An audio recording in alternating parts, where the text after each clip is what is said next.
Parler plus en pratique de l'importance qu'on peut utiliser, que ce soit pour débruiter, que ce soit pour supprimer une certaine fréquence dans l'image, que ce soit pour améliorer la qualité de l'image, que ce soit pour supprimer des bruits de poids de sel ou alors tout simplement flouter l'image. Alors n'hésitez pas à utiliser ces différents filtres de convolution.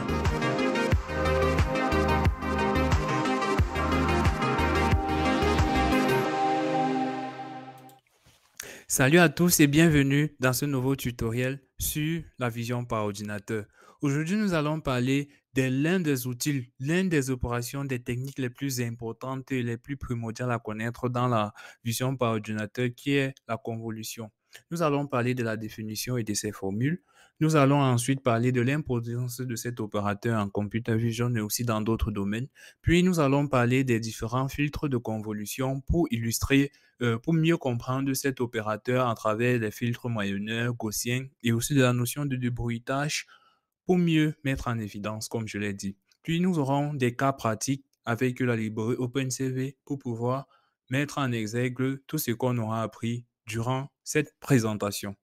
Alors, la convolution en mathématiques et en traitement du signal est une opération mathématique qui combine deux fonctions ou séquences pour produire une troisième fonction qui exprime comment la forme d'une fonction est modifiée par l'autre. Il est souvent utilisé pour décrire la relation entre les signaux d'entrée et de sortie dans les systèmes linéaires invariants dans le temps, tels que les filtres ou les réseaux de neurones. La convolution de deux fonctions f et g est notée f étoile g et est définie comme l'intégrale du produit des deux fonctions après que l'une est inversée et décalée sur l'autre. Comme vous pouvez le voir sur cette image, on a bien une fonction qui est décalée d'un certain pas et l'autre qui est bien là. La multiplication s'effectue et il y a une intégrale. Les notions à prendre ici en compte lorsqu'on parle de convolution, c'est la notion de filtre noyau ou masque de convolution dont sa taille dépendra forcément, il pourra varier en fonction du cas d'utilisation que nous sommes en face. Comme vous pouvez voir sur cette image, nous avons le filtre de convolution de taille 3x3 et qui effectue un résultat qu'on obtient là-dessus. Alors, son importance. L'importance du le produit de convolution en traitement du signal est utilisé pour filtrer et analyser des signaux dans de nombreux domaines, notamment le traitement audio et d'image, la reconnaissance vocale et les systèmes radar.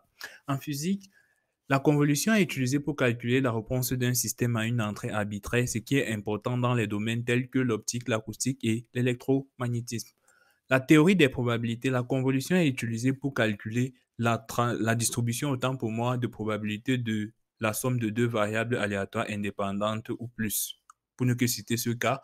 Et plus précisément, en vision par ordinateur, nous avons d'abord une première importance dans l'extraction des caractéristiques. Les couches convolutives utilisent des filtres pour détecter des motifs dans l'image d'entrée, tels que les bords, les textures et les formes. En employant plusieurs couches convolutionnelles, les CNN ou réseaux de neurones convolutifs peuvent apprendre des fonctionnalités de plus en plus complexes et abstraites qui sont utiles pour la classification et d'autres tâches. Une des importances aussi, c'est dans l'invariance de traduction. Des couches convolutives sont capables de détecter des modèles, quel que soit leur emplacement dans l'image, ce qui rend les réseaux de neurones convolutifs robustes aux petites traductions et rotations de l'entrée. Aussi, il y a l'efficacité de cet outil dans les couches convolutives car, en termes de calcul, elles partagent des poids entre tous les emplacements de l'entrée. Cela réduit le nombre de paramètres et permet de former des modèles plus profonds avec moins de données.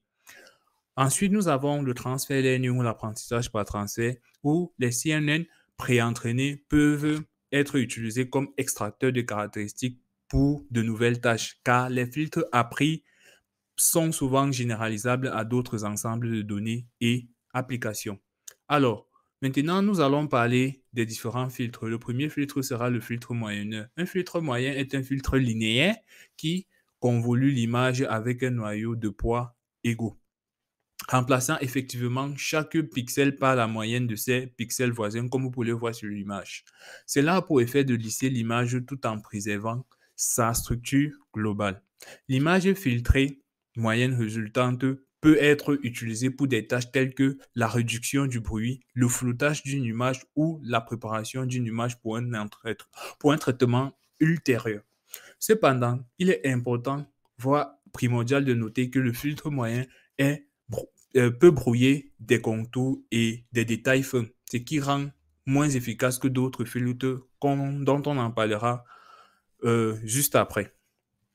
Alors, le filtre médian, c'est un filtre non linéaire pour ce cas qui remplace chaque pixel de l'image par la valeur médiane des pixels voisins. Comme vous pouvez le voir sur l'image, on prend un filtre 3x3, on récupère toutes ces valeurs, on les classe par ordre min, max et on ressort le médian qui divise en deux parties quasi égales. Cela peut être utile pour des tâches telles que la réduction du bruit dans une image tout en préservant les bords et les détails. Il a noté que ce filtre est très utile pour supprimer les bruits en poids de sel. Vous verrez de quoi je parle dans la partie application. L'image filtrée médiane résultante peut être utilisée pour des tâches telles que la réduction du bruit ou la suppression des petits artefacts aussi dans une image tout en préservant la structure et les détails. C'est ça le plus important. La taille du noyau du filtre médian peut être ajustée pour atteindre différents niveaux de réduction du bruit. Ensuite, nous avons le filtre gaussien. Sa façon de fonctionner est quasi différente, mais on conserve toujours le même produit de convolution. Un filtre gaussien est un filtre linéaire couramment utilisé dans le traitement d'images pour laisser les images tout en préservant les contours et les détails très fins.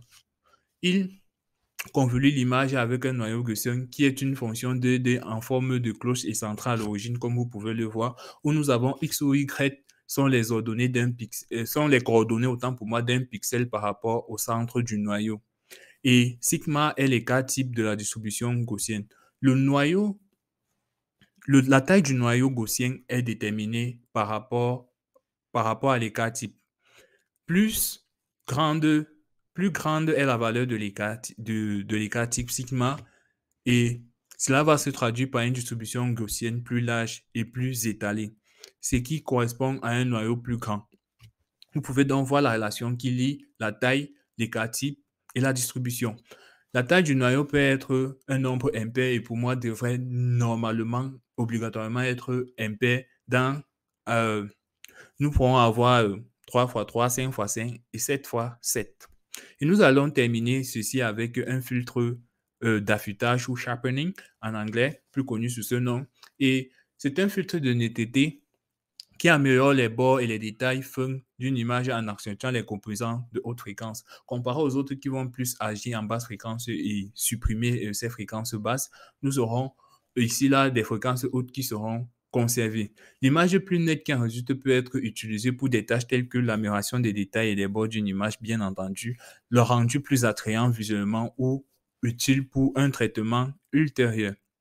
Il est important de noter que le filtre de netteté peut également amplifier le bruit et les artefacts dans une image. Il doit être utilisé avec précaution et réglé de manière appropriée pour une bonne application. C'est important de le noter. Et généralement, dans sa méthode, qu'est-ce qu'il fait? Il soustrait plutôt, autant pour moi, l'image floue de l'image d'origine pour obtenir des composantes haute fréquence et multiplie les composantes haute fréquence par un paramètre de force d'accentuation. Enfin, nous rajoutons donc ce résultat à l'image d'origine pour obtenir l'image plus nette. Et maintenant, une fois que nous avons posé ces bases, ces prérequis, nous allons entrer dans des cas applications avec OpenCV pour que vous compreniez mieux de quoi je parlais tout au long de ces différents slides autant pour moi. Venons-en à la partie application. Pour cela, premièrement, nous allons importer la librairie OpenCV et des différentes autres librairies pour le traitement et l'affichage de nos différents traitements. Ensuite, qu'est-ce que nous allons faire? Nous allons parler un peu en introduction de ce qu'avec la convolution, on pourra faire en utilisant des filtres de convolution. Vous pouvez voir là qu'on peut par exemple faire de la détection de contours, de bordure pour cet enfant en particulier. Ou alors, tu peux changer d'image et on aura le même résultat. Vous pouvez voir là le drone et c'est tellement beau à voir. On a tout ça. Voilà. Du coup, Nous allons continuer et nous allons parler en premier lieu du filtre moyennet, une sorte de lissage, une sorte de frottage de l'image en cette sorte. Et nous allons essayer de voir la différence lorsqu'on applique à cette image et à l'autre. Alors, le filtre moyennet, qu'est-ce qu'on fait? Tout ce qu'on a fait, c'est de définir notre filtre de convolution. Ici, on définit un 5 par 5 et qu'on divise par 25. Du coup, on a utilisé la fonction filter today de CV2 et avec notre image qu'on a, on obtient ce résultat. J'ai fait exprès de prendre cette image qui est remplie de plein de bruit en poids de sel pour essayer de faire la différence, pour de voir à quel point le filtre moyenneur est meilleur ou moins bon que le filtre médian. Du coup, quand je fais ceci, j'obtiens bien le résultat là que vous voyez. Et ensuite, si je vais uniquement utiliser la fonction OpenCV, parce que là, ça a été fabriqué. Si je vais utiliser uniquement la fonction OpenCV, je peux utiliser la fonction blur qui veut dire flouter et qui fait la même chose que tout plus haut. On obtient bien. Entre temps, vous voyez que ça n'a fait que flouter l'image parce que en quelque sorte, tous ces points que je peux bien les distinguer là, il n'y a eu pas de suppression. On peut conclure cela sur le filtre moyenneur. Maintenant, on va passer au filtre médian qui, lui, il va essayer de prendre la médiane des points qui sont contenus dans le filtre de convolution comme on a pu l'étudier. Ainsi, on va donc utiliser la fonction median blur de OpenCV pour pouvoir réaliser cela. C'est l'équivalent de la fonction médian, du filtre médian en fait avec OpenCV. Une fois qu'on applique cette image, et ça, c'est la taille du filtre. Vous n'avez juste qu'à définir un paramètre et le reste sera fait dans l'algorithme. Et vous pouvez voir la différence notoire qu'on a. Des points ont été supprimés. Et si on augmente la taille du filtre, on pourra avoir encore une autre suppression. Et ceci sans vraiment altérer l'intégrité de l'image. Vous pouvez voir à quel point le filtre médian est puissant lorsqu'il s'agit de supprimer des bruits à poids de sel. C'est ça qui fait toute la beauté de ce filtre et c'est notamment recommandé par rapport au filtre moyenneur qui là ne fait que flouter sans pour autant retirer ces différents bruits. Donc si vous avez affaire à ce type de bruit, n'hésitez pas. Ensuite, nous avons le filtre gaussien. Comme je vous l'ai dit, son filtre de convolution dépend en quelque sorte de son écart type avec la distribution gaussienne que vous avez vue.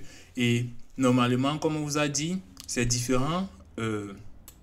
Les différents noyaux de convolution, la taille du noyau doit être impair pour que ça marche. Ne mettez pas des valeurs peur, en tout cas ici avec OpenCV, ne le faites pas. À première vue, quand je run, on utilise juste la fonction Gaussian blur. Vous voyez que ça ne fait que flouter l'image, mais l'intégrité de l'image est conservée. On ne voit pas des trucs qui ont disparu et qui n'apparaissent plus. Et si je diminue le filtre, par exemple, la taille du filtre, qu'est-ce qu'on obtient? Vous voyez que là, l'image est un peu plus nette, n'est pas trop saturée comme la précédente. Voilà. Donc, c'est un peu ça avec l'image gaussienne. Là, maintenant, nous allons passer à l'image de netteté, d'affûtage, si je peux dire. Et vous allez voir que pour la même image, ici, on obtient un résultat un peu plus meilleur. Si je peux même dire meilleur. Et avec le filtre de netteté, d'affûtage, sharpening, comme je vous l'ai dit, on définit un noyau et ce noyau-là va faire tout le travail. Ça va s'occuper de apporter du poids assez conséquent pour des détections de changement de pixels. Et comme je vous l'ai dit, le problème avec cette netteté, vous voyez qu'entre l'image originale et l'image un peu plus affûtée, un peu plus nette, on se rend compte que des détails, on peut bien apercevoir des détails. Cette femme qui est ici derrière, l'enfant est plus vu. Mais par contre, ça supprime les basses fréquences parce que vous pouvez regarder là. Vous voyez que l'image ici, par rapport ici, c'est un peu plus net et ça a supprimé et ça a bien dégradé l'image. Là, par contre, on voit plus ce rectangle-ci est plus visible. Là, je ne sais même pas trop ce que c'est. Ça peut être une fenêtre ou tout ceci. Mais quand vous regardez le visage de l'enfant, vous voyez que on a perdu beaucoup d'informations. Les fréquences basses ont été supprimées. Donc cela dit, si vous faites une sorte de transformé de Fourier entre l'image originale et l'image un peu plus nette, vous verrez qu'il n'y a que des pics un peu aux extrêmes. Aux grandes fréquences vont exister, mais au centre, il n'y aura pas ces fréquences en fait. Voilà. C'est aussi une autre explication qu'on peut en tirer. Et la version 2, c'est toujours pareil, mais uniquement avec OpenCV. Ou qu'est-ce qu'on fait? Comme je vous l'ai dit, c'est une méthode. On floute, ensuite on fait la soustraction de ces deux, puis on ajoute un certain poids, une certaine force, et là maintenant, on applique juste sur l'image originale qu'on avait au début, et voilà le résultat. Un peu plus clair, mais on perd beaucoup de détails, mais on se rend compte qu'on voit plus. Ça, c'est si vous voulez vraiment améliorer la qualité de votre image, vous pouvez utiliser ce filtre de convolution. Voilà.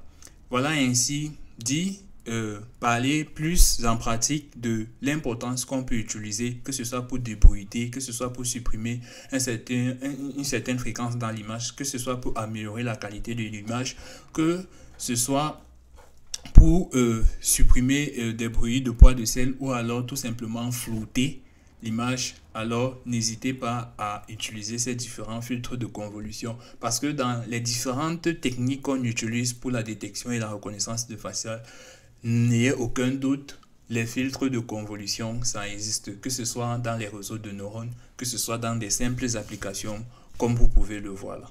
Ainsi, c'est met fin à cette vidéo. Alors je vous invite à laisser vos différents avis dans les commentaires. Si vous n'avez pas compris quelque chose, je me ferai un plaisir de vous aider à mieux comprendre cela et à partager aussi ce que vous avez appris avec moi. Selon vous, quel sera pour vous le meilleur filtre à utiliser, ou alors que pouvons-nous en faire de ces différents filtres?